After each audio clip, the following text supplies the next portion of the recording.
कोटा में आज क्या कुछ हुआ आप देखिए हमारे साथ। मंडाना की सूखी धरती पर चंबल के नहरी तंत्र का पानी फिरेगा। मंडाना में जन आक्रोश रैली का हुआ आयोजन। कोटा पूर्व संसदीय सचिव भवानी सिंह राजावत ने घोषणा की है कि आगामी भाजपा सरकार में मंडाना की सूखी धरती पर चंबल के नहरी तंत्र का पानी फिरेगा। राजावत नहीं है बात शुक्रवार को मंडला में आयोजित जन आक्रोश रैली को संबोधित करते हुए कही। उन्होंने अफसोस प्रकट किया कि बैराज से दाईं और बाईं मुख्य नहर का पानी कोटा, बूंदी, बारान और मध्य प्रदेश के श्योपुर के हजारों बीघा तक पहुंच गया। उस समय के नहरी तंत्र की स्थापना करने वालों ने यह विचार नहीं किया कि सैकड़ों किलोमीटर तक चंबल का पानी पहुंच गया, लेकिन चंबल की नाक के नीचे मंडाना की धरती सूखी है, इसे भी नहरी तंत्र से जोड़ लिया जाए। उन्होंने आश्चर्य प्रकट करते हुए कहा कि अभी भी राजस्व रिकॉर्ड में मंडाना कमांड एरिया कहलाता है, जबकि यहाँ नहरी तंत्र ही नहीं है। लेकिन अब जल्द ही कांग्रेस राज खत्म होगा और भाजपा की सरकार बनना तय है। भाजपा शासन आते ही प्राथमिकता के आधार पर बलापुरा और किशनपुरा की तरह लिफ्ट परियोजना बनाकर मंडाना में भी चंबल का पानी पहुंचा दिया जाएगा। वैसे भी 50 साल से ज्यादा कांग्रेस का शासन रहा और करोड़ों रुपए पानी के टैंकरों पर खर्च कर दिए। मैंने पहली बार पीने का पानी मंडाना के 80 गांवों तक पहुंचाया और अब खेतों में हरियाली और लोगों के जीवन में खुशहाली लाने के लिए चंबल का पानी मंडाना में पहुंचा दूंगा। उन्होंने कहा कि राहुल गांधी ने भारत जोड़ो यात्रा में नादान नासमझ बच्चों के कंधे पर हाथ रखा, लेकिन फतेहाल किसान के कंधे पर हाथ रखकर उसकी पीड़ा समझने की कोशिश नहीं की। 4 साल से प्राकृतिक प्रकोप झेलकर बर्बादी की कगार पर पहुंचे किसान को सरकार ने फूटी कौड़ी की भी सहायता नहीं दी। किसानों के इस दर्द को भी राहुल को समझना चाहिए था।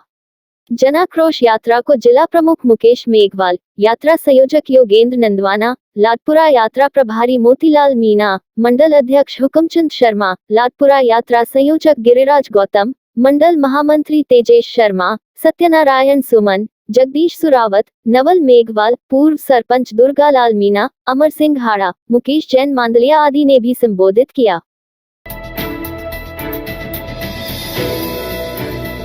कोटा के विकास कार्य अंतर्राष्ट्रीय स्तर पर पहचान दिलाने वाले हैं। मध्य प्रदेश के पूर्व मुख्यमंत्री दिग्विजय सिंह ने किया शहर के विकास कार्यों का अवलोकन। कोटा मध्य प्रदेश के पूर्व सीएम और कांग्रेस के वरिष्ठ नेता दिग्विजय सिंह ने कहा कि कोटा में जो विकास कार्य हुए हैं वह अद्भुत है और पर्यटन विकास के प्रोजेक्ट राष्ट्रीय ही नहीं अंतर्राष्ट्रीय स्तर पर कोटा को पहचान दिलाने वाले हैं। दिग्विजय सिंह ने यह बात शुक्रवार को कोटा शहर में हुए विकास घर का अवलोकन करने के बाद कही। दिग्विजय सिंह मंत्री शांति धारीवाल के साथ सबसे पहले चंबल रिवर फ्रंट देखने पहुंचे, जहां उन्होंने नयापुरा बावड़ी से निर्माणाधीन चंबल रिवर फ्रंट का जायजा लेकर कहा कि चंबल रिवर फ्रंट वाकई फंटास्टिक अद्भुत रिवर फ्रंट बनने जा रहा है। साबरमती के रिवर फ्रंट से कई गुना बेहतर चंबल रिवर फ्रंट होगा। उन्होंने रिवर फ्रंट के प्रचार प्रसार के लिए अंतर्राष्ट्रीय स्तर की कॉन्फ्रेंस भी आयोजित करने की यूडीएच मंत्री शांति धारीवाल सलाह दी। इसके बाद जैसे ही Digvijay Singh city park oxygen में पहुंचे तो नजारा देखकर खासे प्रभावित हुए। उन्होंने पार्क में विकसित किए गए विश्व स्तरीय संसाधनों को बारीकी से देखा। प्राकृतिक माहौल के बीच पार्क में विकसित किए गए तालाब के पास बैठकर प्रकृति के बेहतरीन नजरों का लुत्फ उठाया और कहा कि कोटा में विकसित किए जा रहे पर्यटन विकास के प्रोजेक्ट अकल्पनीय हैं। कोटा विश्व मानचित्र के पटल पर पर्यटन के क्षेत्र में अपनी पहचान बनाएगा। उन्होंने विकास कार्यों में यूडीएच मंत्री शांति धारीवाल की पहल पर नगर विकास द्वारा किए गए वित्तीय प्रबंधन की भी सराहना करते हुए कहा कि राज्य सरकार द्वारा विकास कार्यों में राशि उपलब्ध नहीं होने के बावजूद वित्तीय प्रबंधन कर अभूतपूर्व विकास कार्य करवाना सराहनीय है। इसके बाद सिंह देवनारायण आवासीय योजना का जायजा लेने पहुंचे, जहां एक ही स्थान पर पशुपालकों के लिए शहर की तर्ज पर विकसित किए गए संसाधनों को देख खासे प्रभावित हुए। उन्होंने पशुपालकों के आवास का भी अवलोकन किया। पशुपालकों से बातचीत कर उनकी जीवन शैली के बारे में जानकारी ली। योजना के तहत पशुपालकों की गोबर से होने वाली आमदनी के बारे में भी पशुपालकों से जानकारी ली और योजना को बेहतरीन बताते हुए कहा कि ऐसी योजनाएं देश के शहरों में विकसित की जानी चाहिए ताकि शहरी क्षेत्र में मवेशियों की समस्या से भी छुटकारा मिल सके और पशुपालकों के जीवन स्तर में भी आमूलचूल परिवर्तन हो सके।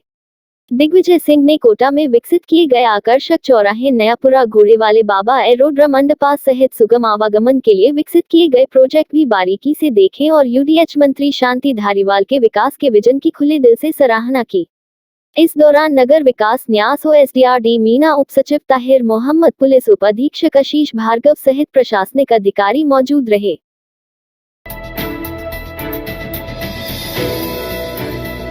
67 वर्षीय शुकनाबाई नाम का मरीज जो कि विनायका गांव का निवासी है 21 नवंबर 2022 को सिर में दर्द और बेहोशी आने की वजह से नवीन चिकित्सालय मेडिकल कॉलेज कोटा में मेडिसिन यूनिट में भर्ती किया गया था।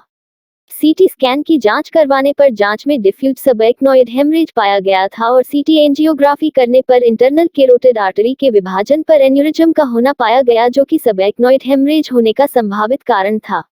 मरीज को न्यूरोसर्जरी विभाग में परामर्श हेतु भिजवाया गया तो मरीज एवं मरीज के परिजनों को समझाने और सहमति के बाद मरीज का 23 नवंबर को एमबीएस हॉस्पिटल के न्यूरो इंटरवेंशन लैब में डायग्नोस्टिक डीएसए किया गया था, जिसमें मरीज के दिमाग की इंटरनल कैरोटिड नाम की रक्त वाहिका में एक जटिल किस्म का ट्रायल ऑफ ब्रेन एन्यूरिज पाया गया और 26 नवंबर को एमबीएस हॉस्पिटल के न्यूरो इंटरवेंशन लैब में ही एन्यूरिज्म की कोइलिंग की गई।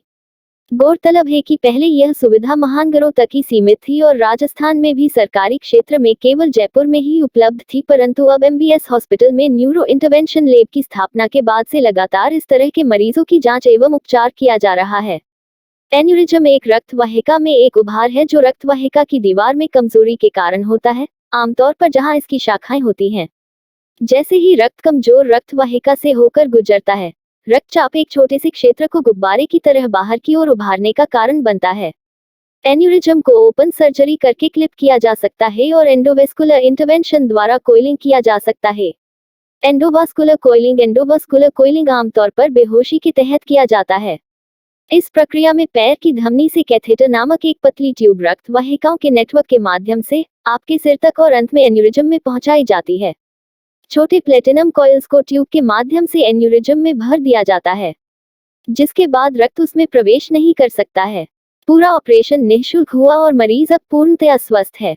ऑपरेशन न्यूरोसर्जरी एवं न्यूरोलॉजी विभाग की संयुक्त टीम के doctor S N Gautam, doctor Dilip Maheshwari, doctor Bharat Bhushan एवं डॉक्टर बनेश जैन के द्वारा किया गया। Folded hands. शहर के विज्ञान नगर थाना क्षेत्र में सड़क हादसे में एक युवक की मौत हो गई। युवक दोस्त की शादी से वापस लौट रहा था। रास्ते में उसने पेट्रोल पंप से पेट्रोल भरवाया। एरोड्रम के पास कार ने ब्रेक में लेते समय टक्कर मार दी। हादसे में युवक नीचे गिर गया, सिर पर चोट लगने से उसकी मौत हो गई। मृतक अभिषेक 18 छावनी रामचंद्रपुरा का निवासी था। साफ सफाई का करता था। अभिषेक के दोस्त राज ने बताया कि रात को दोनों बाइक से अनंतपुरा शादी में शामिल होने गए थे। 10:30 बजे वापस लौट रहे थे।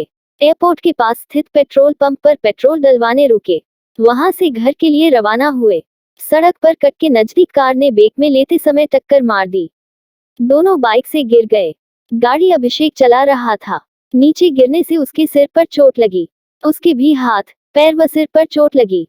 गंभीर हालात में अभिषेक को निजी हॉस्पिटल लेकर गए, जहां इलाज के दौरान उसने दम तोड़ दिया। अभिषेक 3 भाई में सबसे छोटा था। उसके पिता सफाई कर्मी है। यातायात थाना आसी तारा ने बताया कि दोनों दोस्त बाइक पर सवार होकर अनंतपुरा की तरफ से लौट रहे थे। रास्ते में पेट्रोल डलवाकर निकलते समय कट के पास गाड़ी ने टक्कर मार दी। स्थानीय लोगों ने उन्हें हॉस्पिटल पहुंचाया, जहां एक युवक की मौत हो गई। परिजनों की शिकायत के आधार पर कार्रवाई की जाएगी। इस रात की सुबह नहीं होती जब तक हाथ में उसकी गर्माहट नहीं होती। चाय का प्याला, अखबार साथ पुराना है, मिट्टी से जोड़ता है। खबरों की खुशबू से सारा घर महकता है। हर रंग में ढला कहानियों से किस्सों तक ले जाता है बेरोक टोक। देश के हर हिस्से तक ये हकीकत का आईना है। ख्वाबों को सच करके दिखाता है। दैनिक नवज्योति, आपके लिए, आपके साथ। ये थे आज के मुख्य समाचार। विस्तार से जानने के लिए पढ़ते रहिए दैनिक नवज्योति। दैनिक नवज्योति के YouTube चैनल को सब्सक्राइब करें और ताज़ा अपडेट के लिए बेल आइकॉन दबाएं।